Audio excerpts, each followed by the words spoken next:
Hoy vamos a trabajar con el tema de industrialización por sustitución de importaciones, que supone el abordaje de un modelo económico que intentó instaurarse en Argentina para reemplazar o completar el modelo anterior, que era el modelo agroexportador.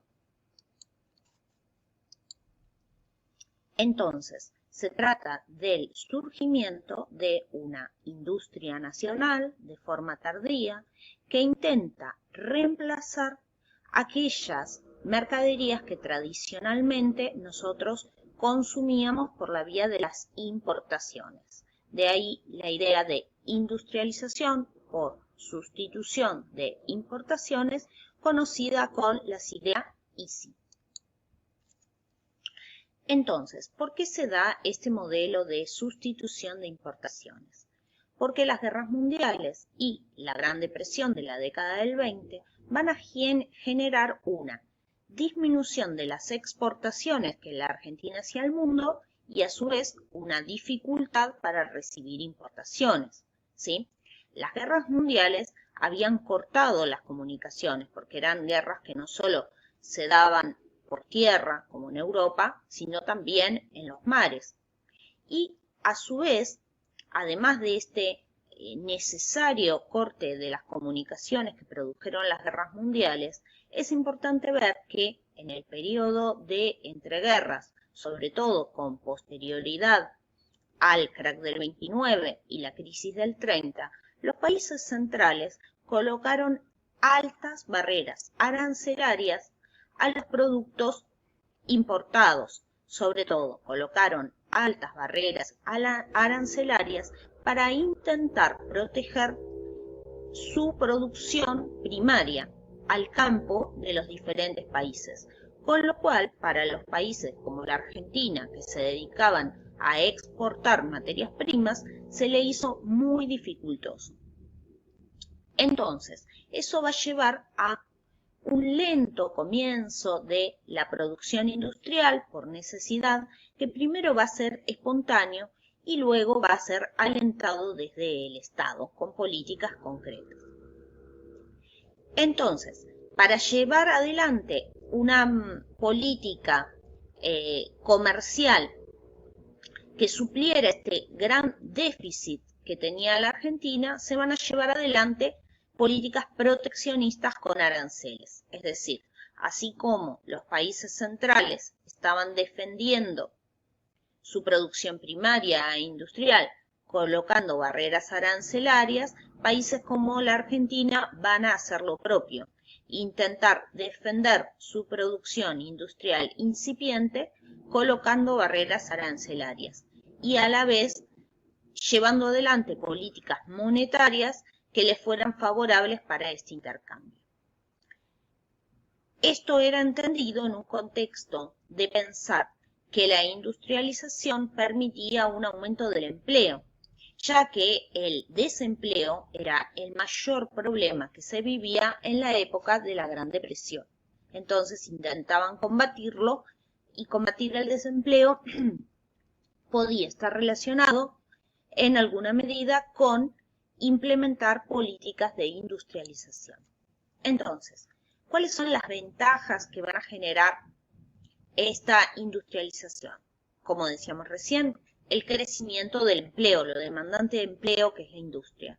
Y además va a permitir ahorrar divisas, es decir, los dólares que la Argentina, o libras esterlinas también en ese momento, los dólares y libras esterlinas que la Argentina lograba generar exportando, en gran medida se perdían importando productos. Entonces, en la medida en que lográramos industrializar, íbamos a lograr ahorrar esos dólares y libras esterlinas que la Argentina generaba. Además de estas dos cuestiones tan importantes como generar empleo y ahorrar divisas, el surgimiento de un proceso de industrialización va a permitir el crecimiento de sectores medios, porque va a ser este sector medio el que va a poder encarar estos emprendimientos industriales. y además va a generar una baja de la dependencia externa, es decir, que la economía argentina, al diversificarse e industrializar, dependía menos del mercado internacional que en el pasado, donde la caída del precio de sus productos exportables colocaba en total jaque a su economía. ¿Cuál es la desventaja, sin embargo, que va a aparejar este sistema? Que lleva a un aumento de los precios, es decir, la industria argentina, poco competitiva y poco desarrollada, si además colocaba barreras arancelarias para no dejar entrar a los productos industrializados, va a fomentar una industria ineficiente y cara, y por tanto para los consumidores los precios de los productos industriales van a ser elevados. Además, se va a fomentar la existencia de monopolios y oligopolios estatales. ¿A qué nos referimos? En este proceso de industrialización en gran medida artificial, promovido desde el Estado, va a haber muchas empresas que sean estatales y que van a tener un monopolio del sector, van a ser las únicas que suministran un servicio. Por ejemplo, en el caso de las petroleras, y por tanto que fijan el precio. Además, este crecimiento industrial acelerado y desordenado también va a generar un crecimiento muy desordenado de las ciudades, sobre todo de un crecimiento de capital federal y del conurbano, es decir, ese anillo que rodea a la capital en la provincia de Buenos Aires.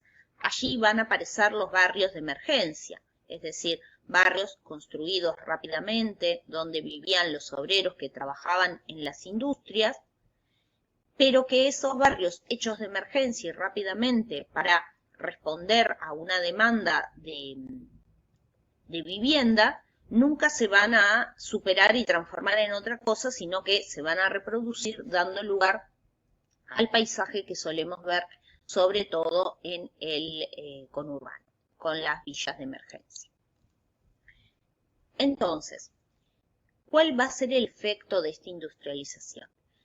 Estas industrias se van a concentrar principalmente, como decíamos, en Buenos Aires, en el conurbano y en menor medida, pero también de una forma importante, en Córdoba y Rosario.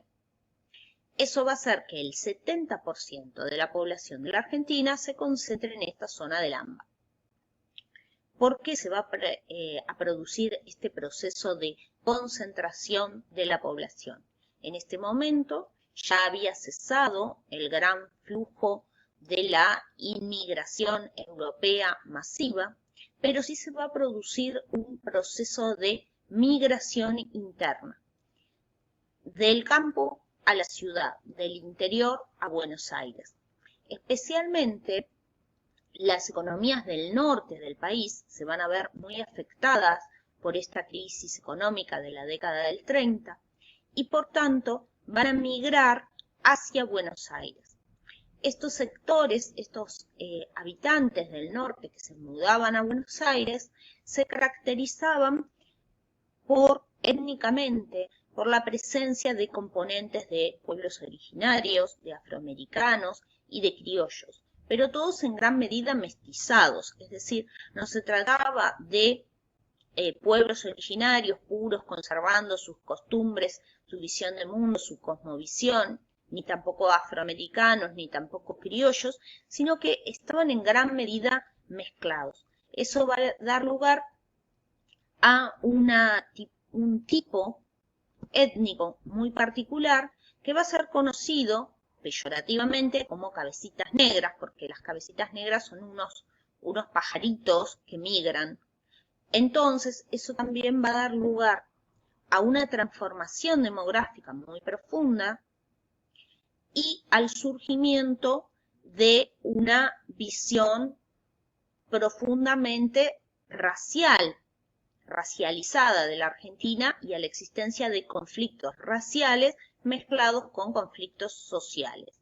Es decir, eran estos nuevos habitantes de Buenos Aires y del conurbano que trabajaban en las fábricas los que para los sectores tradicionales y medios e incluso para los inmigrantes europeos van a ser vistos como un otro que es el enemigo, un otro a combatir o a desconfiar o a ver como menos socialmente. Entonces, este proceso de industrialización va a seguir diferentes fases.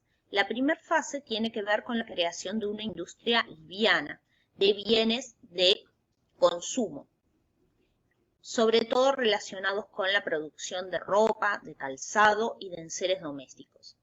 Sin embargo, esta industrialización tiene un techo muy rápido, porque, por ejemplo, si nosotros analizamos la industria textil, que es una de las más fuertes, y sobre todo la industria textil de lana, que nosotros teníamos una materia prima en Argentina de muy buena calidad y disponibilidad para desarrollarla, vemos que el techo del crecimiento estaba dado en que Argentina no era capaz de desarrollar las máquinas para hacer esa industria textil. Entonces, si no éramos capaces de desarrollar esas máquinas y tampoco podíamos importar la maquinaria o esa maquinaria era muy cara, ese proceso de industrialización no podía generalizarse ni podía ampliarse rápidamente, porque los dólares que se producían no se gastaban ya en consumir esos suéteres ingleses, pero sí en consumir las máquinas que permitían realizar esos suéteres. Entonces, la segunda fase para paliar ese escollo que surgía en el proceso de industrialización, la segunda fase es la denominada industria pesada, que tiene que ver con la producción de bienes de capital, es decir, no solo bienes para el consumo, sino bienes que permitan fabricar bienes, por ejemplo, las máquinas, a eso se le llama bienes de capital. Pero para llegar a ese proceso se requiere de mayor inversión que para realizar una industria liviana. Y esa mayor inversión debe realizarse ya sea por parte del Estado o bien captando inversiones extranjeras. Entonces esta segunda fase va a ser conocida como desarrollismo y va a tener que ver con desarrollar la minería, el petróleo, el gas, las cementeras y las siderúrgicas.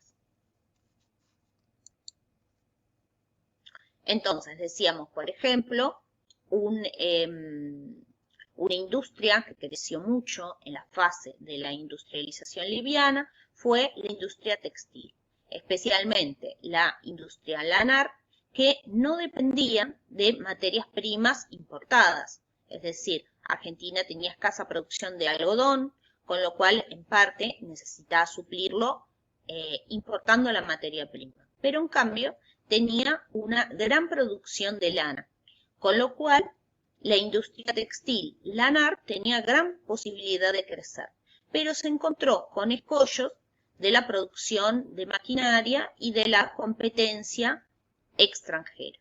Para ver un ejemplo de esta industria textil lanar, podemos trabajar con el caso de Mayorens, que se estableció en Avellaneda, que eran unos inmigrantes españoles que se habían radicado en la Argentina, que en España producían textiles y que decidieron desarrollarlos en la Argentina y emplearon gran cantidad de mano de obra. Aquí tenemos una imagen de un dibujo de su fábrica radicada en Avellaneda.